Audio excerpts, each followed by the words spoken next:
What's the steam over there? What are you hearing? We might need to hear a little tap dance music, but I think we do you have tap dance? Let me hear that. I think the music that they play from the Vikings Entertainment Network. You want that? Yeah, because it reminds me of every weak song that we are relegated to playing here, so we don't get sued via the podcast. There it is. Just keep it up for a second. Good morning, ladies and gentlemen. This is 9 to noon at FM 100.3 KFAN. I'm Paul Allen, Brett Blakemore filling in for Nordo today. See what I'm saying? It's like same WTT, weak track terrorism. All right. So we're awaiting the arrival of the head coach of the Minnesota Vikings. And here we go. Here we go. Right at 11. Well done. Good morning. Wanted to just make sure I take the time starting out this morning just to continue to show the gratitude and the appreciation I have towards so many different aspects of our organization. Starts with our owners. So fortunate to have our owners be so supportive of what we do, the resources they provide, what we're able to provide for our players continues to be one of one in this league, and that leads into the players. Just so appreciative to although I'm sure we'll get into it, this season was not in any way, shape, or form what we had planned or hoped for, but just the way they finished, the way they continue to fight, the way they stayed together and continued to strive for success through adversity was impressive to watch, and so fortunate to be around the great group that I get to be around. That's same for our coaches.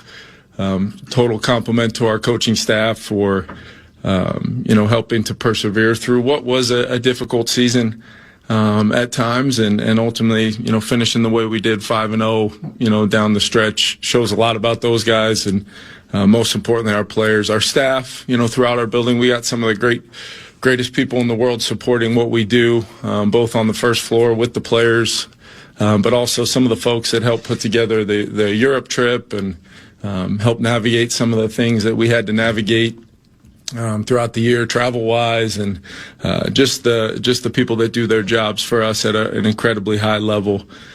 So very thankful, obviously, to continue to attack this every day with those great folks, and something I'm looking forward to. Speaking of the season, clearly, especially getting a chance to watch a lot of the football this past weekend, as we thought it would, it definitely stung to not be a part of it. But what we've got to understand is we didn't do enough to get into the playoffs, and that's something that is not going to be acceptable for me or our team or our organization any year going into it the way that we always try to do, which is to give ourselves an opportunity to win a championship and bring our great fan base, best fans in the league, bring them and our ownership a championship. So improvement starts with me. I've already started that process of going through layer by layer every aspect of doing my job, our coaching staff, and what we do schematically, how we prepare our team, how we build our off season, how we build our training camp, to try to make sure that we're the best possible team in 2026 that we can be. Very, very impactful week last week from a standpoint of, it's a lot of people do exit interviews, but it's a pretty extensive process for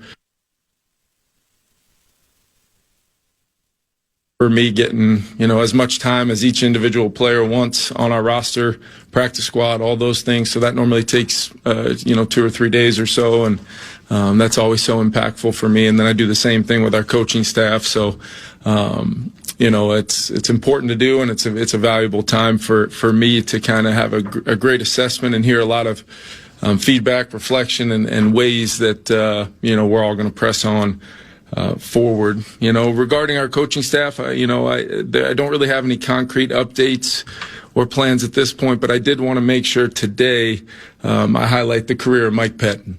Coach Pett's going to be retiring this year. What a career he has had, and specifically for me, just his impact on my football journey, both my time when I was around him as a player to him giving me the first opportunity to coach in this league, and then being a major part of a lot of our success over the 4 years we've had, from really being the first person in this building when I first arrived back in 2022. So want to take the moment to just make sure we celebrate him and the great career that it's been, and most importantly, just my relationship and impact he's had on me. So with that, I'll open it up to you guys. How do you view the quarterback room as a whole, where it stands now relative to where you think it needs to be week 1 in the fall? Yeah, I think, when I think about it, I think it's about, having the most talented and deep quarterback room you can. I think you've got to, I think we've played 8 guys, over the course of 4 years now at different times, different moments in the season, and the schedule comes whether it's the exact team, and we learned that across our whole team with whether it was the offensive line or some of the other injuries we had to deal with. Like, depth, matters across your team, and then ultimately, I think in the quarterback room, it's about having just the deepest talented room you possibly can each and every year. What that looks like at a pretty impactful position on your salary cap, when you're able to possibly plan for your depth chart looking in a way where you could be competitive no matter what. And I thought JJ, I was really encouraged by the type of football he started to play towards the second half of the season, and finishing the way he did. Really felt like he took we spent a lot of time talking about like what the layers of change really were, and I think we all just tried to have a mindset on completions and how we could generate them. We started to see a little bit of that show up. We saw some explosive show up. We saw the ability to kind of balance that with what I thought, at many points this year, our run game was, productive enough for us to move the football and stay in a lot of games, whether it was time of possession, ball control, those things. But we're still looking at a quarterback who's started 10 games, 10 out of a possible 34 in 2 years. Not the ideal path for a young quarterback to develop on the field, but I thought he did. I thought he did some really good things. And J.J. McCarthy is a guy that wants to be great. I know he's going to work tirelessly to do that. I know his teammates have a lot of confidence in what he's going to go to work to improve on this offseason and come back and have a great offseason and be ready to hit the ground running in 2026. But, I think a deep and talented quarterback room will only enhance his ability to do that, and look forward to being a part of that process. The last two learned personally about working with young QBs with JJ and then also with Max. Yeah, and I've worked with some other guys before, but I think the biggest thing is just trying to make sure you can maximize the off-season time all you want. You can maximize the different phases of the off-season program all you want. You can kind of craft a training camp, whether it's joint practices or different aspects of going against a really good defense every day and practice against our own group. But nothing can really compare to actual regular season game action and the things that I think the player learns throughout that process that are totally natural and normal, as far as the growth and development of a player. And then areas where, now that you have that experience, 10 games worth of that experience, how you can grow and develop from there. And, depending on the team and depending on maybe what either the internal or external expectations are of said team. Some guys get different amount of understanding of that process than maybe on a team that won 14 games a year ago. And that's all part of it. But I think, like I said, I think whether it was JJ, Max, I think the best thing that I can say as far as what I've learned is to continue to just be the best possible support for them, hold them accountable to the things that you think are really important, try to craft game plans where you do everything in your power to make their job as easy as you possibly can, while knowing you're not going to be able to totally remove the difficulties of playing the quarterback position. And nor do I think if you want to help a player reach his potential, you want to totally be in a mode where you don't allow them to seek that growth. And we use that saying a lot around here of like, we don't want comfort seekers. And I think the quarterback position, you're never going to be, even the best players in our league at the position, those guys might get comfortable doing the difficult over a long period of time or with their individual skill sets. But it's always a challenge. Every defense, every week is a challenge. There's great coaching in this league. And we got to match that as coaches. And that's where it starts with me. And I think I can do a better job, no question, moving forward, and we'll do so. But I also think that, allowing the natural growth and progression of a young quarterback or multiple young quarterbacks in the same season is hard enough. But now it's about what we do moving forward. Kevin, with that challenge and balance you have of being like the head coach, but also in charge of the offense and teaching the quarterback, like, is there anything that you took from this year, some of the challenges of navigating all three of those that makes you better for it, or that might be different? Yeah, I think, when I first arrived here in 2022, I can remember some of the aspects of being the play caller and having to ultimately handle the responsibilities on game day as the head coach, whether it's challenges, helping navigate the game, deciding, different courses of action, aggressiveness we want to play with in different phases of our team.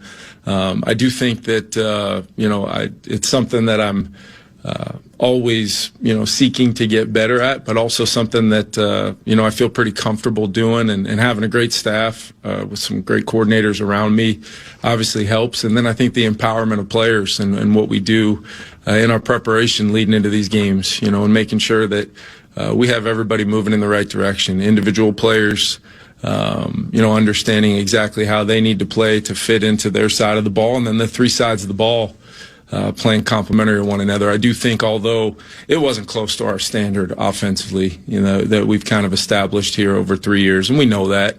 But I do think the nature of finding ways to win football games differently than maybe we have in the past was an area where I do think that I felt growth, not only myself but our team, our staff, our players. And navigating down the stretch with some of the adversity of being out of it, quote unquote, out of it. But really the way this organization operates, we're always moving towards something, but it's not always going to be the comfort of something immediately right out in front of you. And that's why the sting of watching playoff games, it should hurt, it should bother us, and it does. I'm sure if you asked each and every one of our players, they would say the same thing, and us as a coaching staff and myself as the head coach. That is absolutely the case, and fuels the fire to make sure that we're doing everything in our power, both individually, like I said, starting with me, to make sure we maximize our football team moving forward. Kevin, there's an arrest record in Florida for Jordan Addison. I'm just curious if you have a reaction to what happened or what. Kevin, I just learned about that very, very recently. So I don't want to speculate on that in any way, shape, or form. I do think we've got to get as many facts and find out exactly what happened. Speculating on at this point would be, incredibly premature for me. So do you feel like you can have the deepest and most talented quarterback room without potential competition at that position? No, I think there has to be. I think that's what's going to make everybody better in that room. It's going to be what makes our entire offense thrive through that competition. And I think even if you ask Justin Jefferson, he's competing every single day. He's the best in the world at what he does, but he's still competing every single day to maximize who he is as a player and ultimately achieve the greatness that he's destined to achieve. But that should be how our entire organization looks at their individual roles, when we compete against each other in the different aspects of the offseason. But no, I definitely want a competitive situation in that room, because I ultimately think that's what will make not only our, the starter, but the next guy and the next guy. And we've learned we've got to get a lot of guys ready to play, and we've got to do it with a responsibility of being the best version of our offense, and the quarterback has a huge role in helping us do that. Outside of the room, do you see bringing in a quarterback to compete in camp, split the reps? Because, in camp this past year, it was pretty much JJ and then Sam. Do you want an actual competition between two quarterbacks on the field in training camp this time around? Yeah, I absolutely want a competitive situation. What that looks like with the reps, I think it's all predicated on, obviously JJ is going to be a major emphasis for our staff and our team and me personally. And we'll figure out what that looks like as we navigate, the early part of this offseason when it comes to managing the roster. And I know KOC and his staff will do a great job of that. But I think ultimately we've got to decide how to not only continue JJ's progression, allow him to continue to ascend as a young player, 22 years old with 10 starts. But at the same time, like I said, I think the competition in that room will only enhance our entire team. To go back to, do you now, in speaking about your growth personally, Kevin, do you regret all the work that you tried to do in season with McCarthy? Because it felt like once you sort of dropped the mechanical talk and all of that, he started to thrive more. Is there a regret on your part of trying to probably hone a lot of things in season? Well, I think talking at this podium, necessarily might not coincide with exactly how we're coaching the player minute to minute, but I do think just the overall noise of the fundamentals and techniques and the things that we believe, are important, and I think JJ believes are important. Just talking to him and extensively last week once we wrapped up, and he knows, the things he's going to work on. He knows the things that he needs to be a little bit more consistent at, like a lot of young players do, assessing once they've had the ability to play a little bit. And but yeah, I think part of it is evaluating for sure. When you look back on the timelines of, we were talking about a lot of those things after, I won a game on, against what has turned out to be a pretty darn good football team, especially playing at home in that opening game. And then for a lot of different circumstances, whether it was, in his personal life or, with the welcome in Rome to the world, which was a phenomenal thing for him and Katia as a family. But then in that same game, coming off of not practicing all week, he has the high ankle, which, although we tried to work through the rehab process as much as we could to be working on some of those things, it did feel like some time lost on some of those things we were trying to let the concrete dry on. And there was, not very many sequential games that took place after that before, maybe we stopped talking about it so much at the podium and just, tried to, still coach and still do the things that we think are important. I thought Josh did a phenomenal job navigating that in the quarterback room and just trying to provide as much clarity on how we best go about this completion mindset, which is a critical factor to how our offense moves the ball. But yeah, looking back on, I think that's part of the layers, the personal reflection of how you go about, improving our team, in the short term for sure. But over the long period of time, I do think we need to still continue to coach the position how we feel very strongly about and have had a pretty good track record with quarterbacks that make those things a major part of their game. Kevin, when the playoffs come, the last two games, the quarterback play from high-end quarterbacks, Herbert and Rodgers, their offenses really struggled, and it seemed like in the last couple, you guys shut down Goff, and you watched the 49ers against Seattle, and nobody played that well. Is there anything changing with defenses that it's more difficult to play that position right now? Because, you see some of these, high-end experienced guys really struggle some weeks. Yeah, I think, whether it's the defenses that can, get consistent pressure on the quarterback, whether it's through sending more than just four, or some of the best defense in the league can get home with those pressures, sending forward, making the coverage real difficult to kind of assess, especially pre-snap. There's a lot of defenses in this league where you can play the entire snap and not necessarily be able to tell exactly what the coverage was or what the final locations of players were. And I think that goes into a bigger conversation of defenses are understanding a lot of our mentalities, depending on the system that you have, and a lot of the influences on me of my coaching journey that led us to building the system we have here. It's predicated on attacking parts of the defense. Even no matter what defense they're playing, what are the roles and responsibilities of defensive players within that said defense? Is my job whether I'm a linebacker and I've got a part of the run fit, but I also have an area of coverage I'm responsible for. Whether I'm a safety, the same question kind of can get called into play. A corner, if I'm a flat defender in a 2-deep coverage, how do we make that player have to do their job through the bind of having multiple things to defend and trying to 2-on-1 and attack certain players within coverages. I think you're seeing defenses do things to try to make that difficult, but at the same time, everything is predicated on affecting the quarterback. And the amount of times I went in there to talk to the team on a Wednesday and talk about the number one goal defensively is to either get the quarterback off the spot, or if we were playing a more mobile quarterback, how do we contain this player, make them uncomfortable, but not let them fall into, some wildly impressive off-schedule plays, which we've seen, whether it was Caleb Williams, that game and what they were able to do was predicated a lot on the individual effort of Caleb outside the pocket, whether it was fourth down, whether it was some of the plays that gave them an opportunity to have a chance at the end. And we know that about him. We know that about a lot of players in this league that have the ability to impact the down, both in the sequence of, how you draw it up, but then it's when that second play starts that the mindset has to be laser focused for each individual week. And I think that's the biggest thing, is just it has become such a individualized week of our team versus their team and the matchups within that.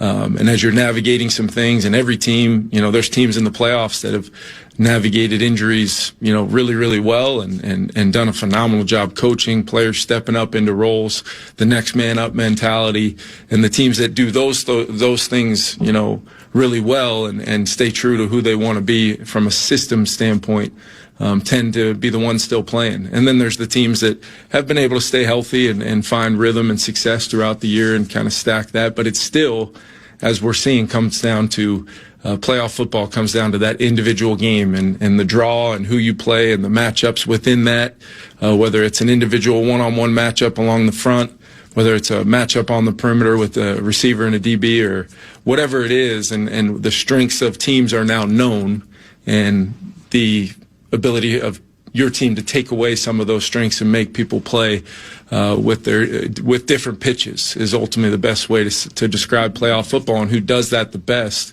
The turnover battle's huge, the penalties, time of possession, the kicking game phase is massive, in each and every one of these games. But it all matters when you start talking about the best teams competing for a championship. Last couple. You don't have any concrete updates on coaching at this point, but how would you characterize negotiations with Brian Flores and where things stand about bringing him back here? Yeah, we've been really aggressive, and Flo knows exactly how we feel about him. But at the same time, want to be really supportive. I'm really excited for him. I think he's going to for sure talk to one team about their head coach position. Would not be surprised at all if it ends up being multiple. I think he's more than deserving. Everything he's brought to our organization over these last 3 years, it's been an awesome process to go back to when I first sat down with him and really talked about this vision and his impact and what it's inevitably ended up being.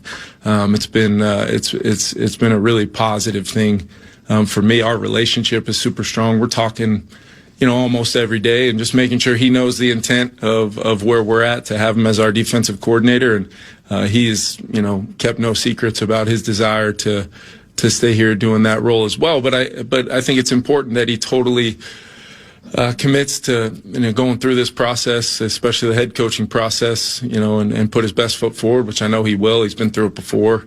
And I'm not surprised people are wanting to talk to him about that role and excited for him to do so, all while knowing our number one priority, really before the season even ended, but our number one priority has been to get that thing done with him. Independent of head coaching, that it hasn't happened yet. There was 10 days or so since the end of the season, and he could sign that and still go interview for head coaching jobs. Yeah.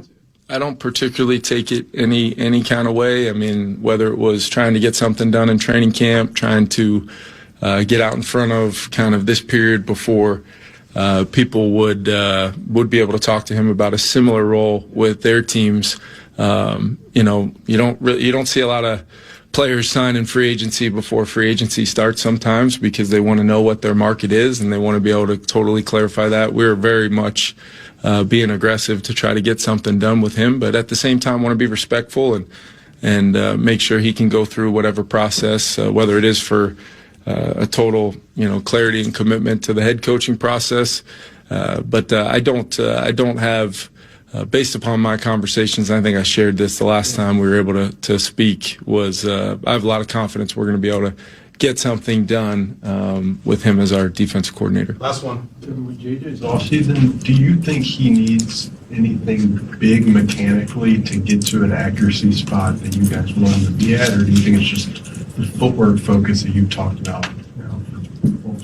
I think so much of it goes back to playing with a repeatable at the top of any drop, whether it's quick game, 5-step, 7-step, play action. Anytime he's coming to balance at the top of a drop, that base balance body position to be repeatable, to be able to allow him to activate the throw required, in regards to the NFL passing game of spacing and timing, and in regards to our passing game, we talk a lot about voids and vacancies and attacking those by putting individual players, regardless of coverage, in a bind to have to defend multiple things, and then obviously building progression so guys can eliminate quickly and get the ball out of their hands in a timely manner. And that's where the mastery of it comes from, a standpoint of tying in, okay, here's the scheme, here's what we're trying to get done. Here, maybe I do have an alert versus this coverage on this play. Maybe I do all the scheme stuff, continuing to become second nature, and not just on the practice field. The 10 games of inventory we do have, there was some real improvement of decisive decisions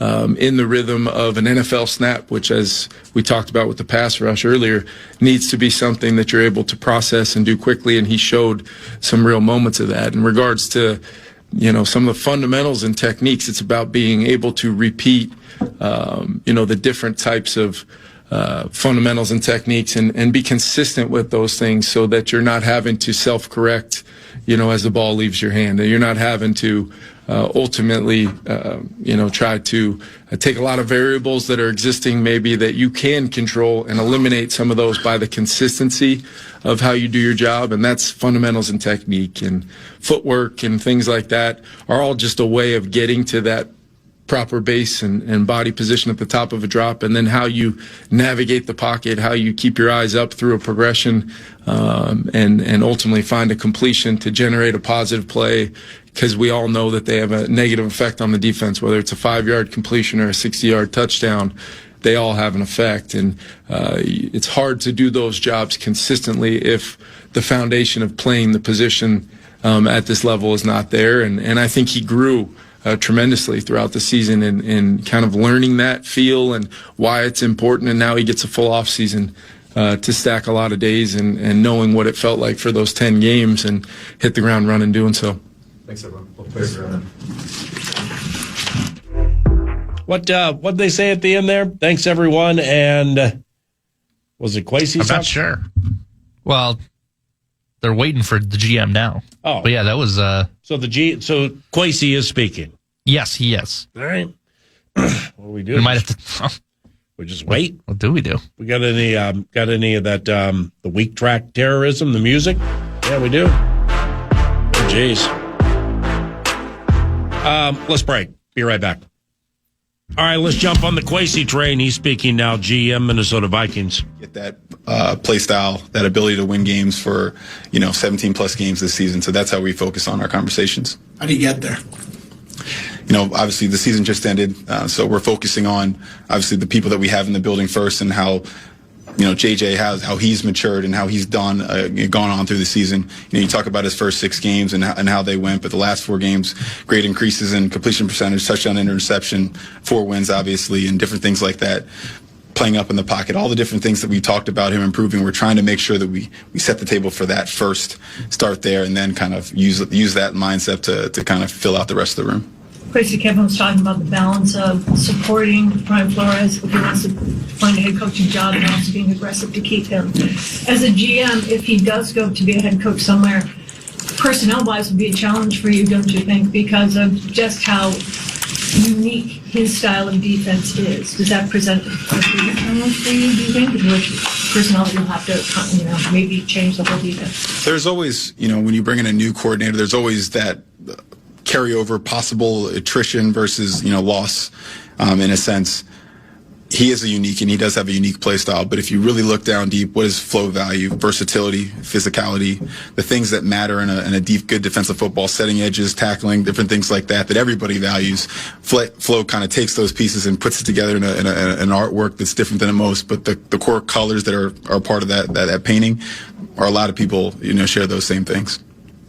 Quasi, when you look back, you talk about always evaluating your own decisions, kind of grading yourself. When you look back at the quarterback decision from last year, the money that was spent to not franchise Sam, just how do you weigh those things and how the results turned out?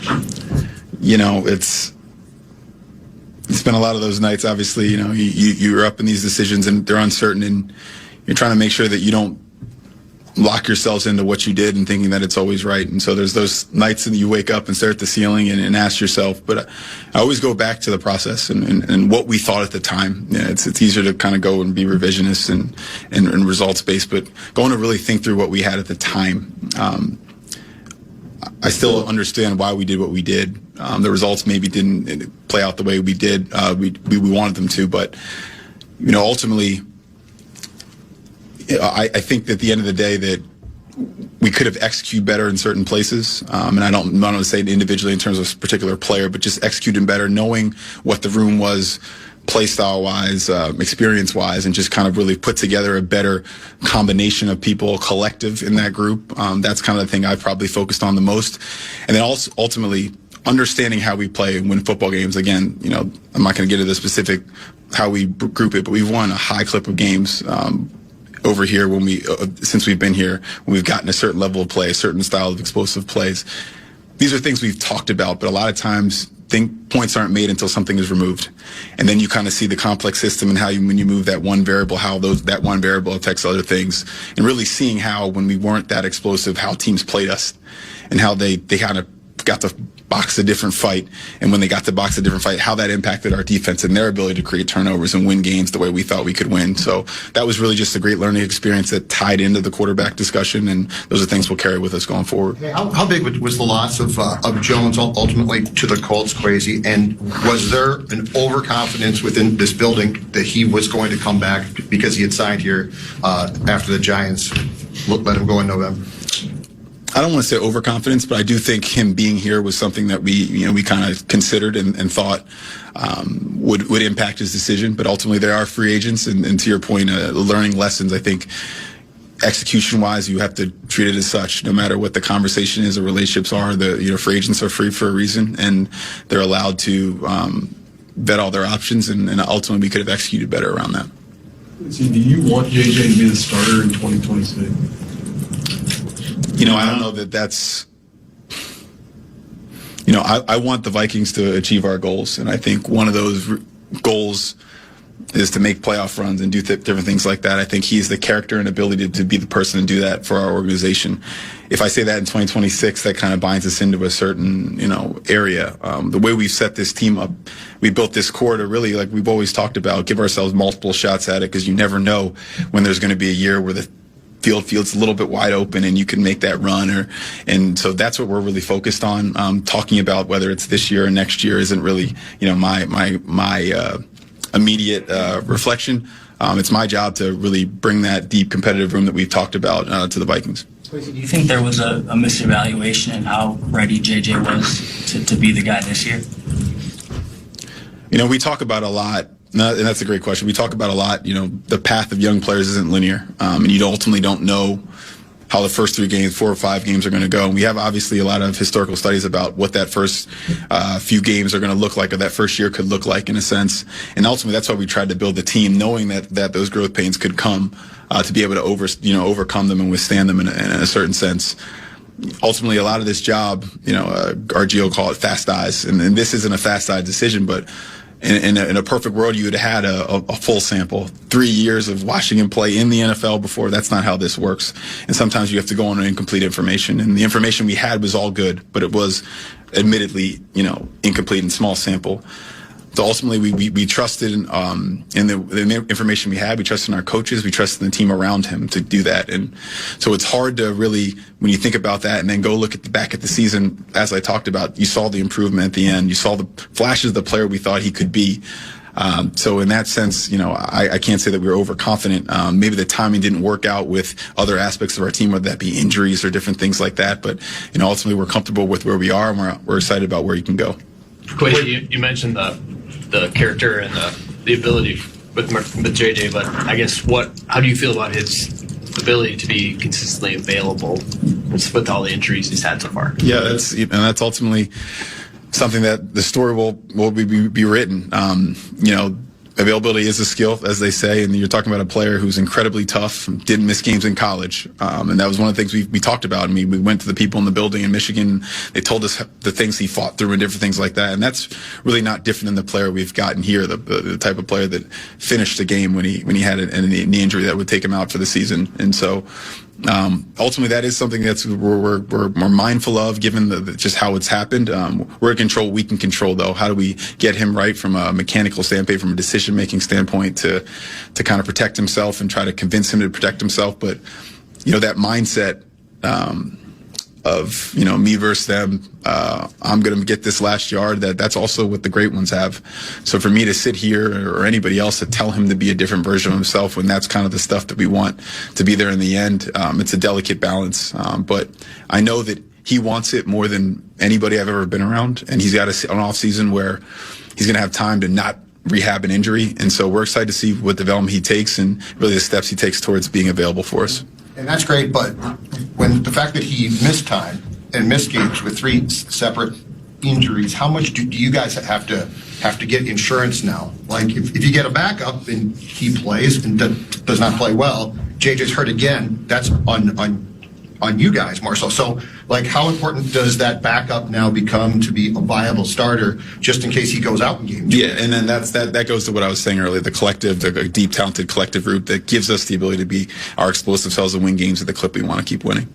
Quasi, as you're figuring out how to address the quarterback room, how much of that process is how you talk to free agents about how much of a chance they'd have to win the job? I think with Daniel Jones, there probably was that factor of saying, okay, where do I have the best chance to get myself on the field? As you're talking to free agents this offseason or whatever you end up doing, how much does that play into it, just the way you characterize how open the competition will be? Yeah, my conversation with agents aren't typically they're focused on that. That'll be a lot just kind of the player's perception of kind of the outcome. But we're going to be honest, as we always are. We're very transparent in our free agency conversations.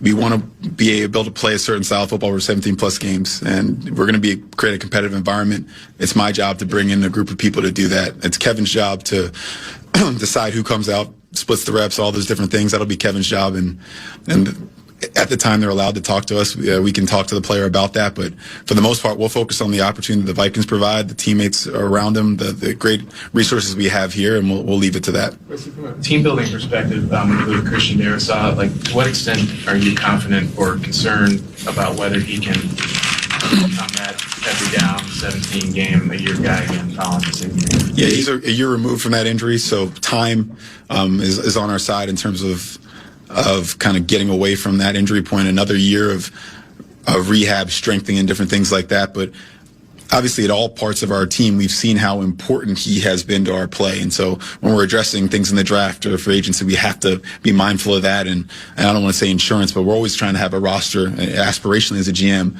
when that first guy goes out, that next guy comes in and is as good as the guy. Is that reality? No. But that's the mindset we got to take, and that's a position we probably got to be more mindful of that. You wish you had brought Wentz in at the beginning of training camp and let him be a part of it. Where does he stand? I don't know that I wish many things since becoming an adult, but I think I understand where that question comes from. I don't know that him coming here when he came here affected how he played. I think our offense moved the ball pretty well in the 3 games he played before he got injured. He's a guy that even when he's healthy doesn't need a lot of reps. His experience, his intelligence level, his ability to see over the defense, which was great because when he was here, it gave Brosmer a chance to get reps and different things like that. So I don't know that is something I look back on as a big mistake, but it's a reasonable thing to ask. Is earlier some small probability of that the odds could have been better? I'll certainly, I can't deny that that's the case, but just thinking about it holistically, I don't know that that's some big thing that we're regretting. Kwesi Adolfo-Mensah following Kevin O'Connell, season closing and off-season beginning. A press conference from Twin Cities Orthopedics Performance Center. Up against it with the Gophers Weekly around the corner, so let's pause. Okay. So, good. Wait, Jordan Addison was arrested in Tampa Bay, like within the last 24 hours. I mean, that like right out of the gate, you're waiting for Darisaw questions and McCarthy and off-season plans, and Coach Pettin, after 24 years, is retiring. And I think it was Doogie. It's the Lions. Somebody presented Jordan Addison was arrested in Hillsborough County, I believe Tampa Bay, for trespassing an occupied structure or conveyance. Anybody have any idea what conveyance means? Arrested in Tampa Bay, trespassing, occupied structure, or conveyance. Conveyance. The action or process of transporting someone or something from one place to another. That's like convey a thought, convey this. Okay, so what about the next one? Under the law category, conveyance. The legal process of transferring property from one owner to another.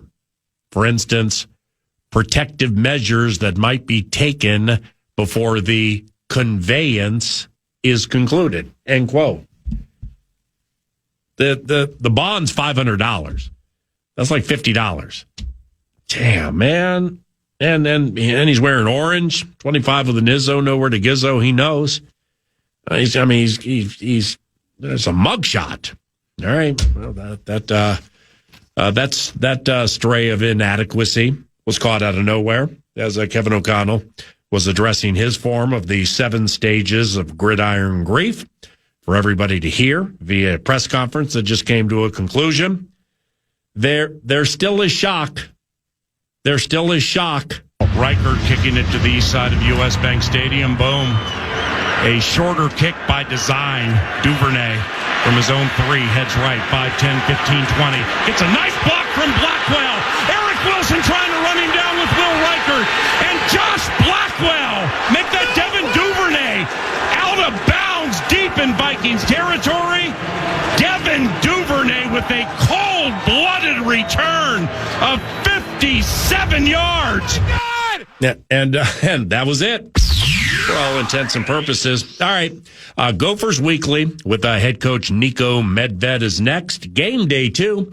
They hook Bucky this evening at Williams Arena. And that one will be on FM 100.3 KFAN. Gophers Weekly coming up around the corner. Tomorrow, 9 to noon, Chris Finch starts the show at 9 o'clock. Start the show with Finch Show. Start the show with Finch Show. And they play tonight. Sans Anthony Edwards, foot maintenance. And Sans Rudy Gobert, suspension. Other than that, Miss Lincoln, how was the play? I always love that one. Finchy right out of the gate tomorrow. The pressers that we just heard, we will tie those to some talkbacks tomorrow with off-season plans, so be ready for that. And Bryant McKinney joins 9 to noon tomorrow. B-Mac, Big Mac, former left tackle for the Minnesota Vikings, and also a former member of the Miami Hurricanes. He'll be joining to discuss the national championship game. Thank you very much for the help today, Brett Blakemore. And most importantly, thanks to everybody out there for listening to 9 to noon. I'm Paul Allen. May God bless all of you and have a beautiful Tuesday. Bye-bye. Podcast today's Paul Allen Show, or listen back to previous show and interviews by going to the iHeartRadio app or KFAN.com.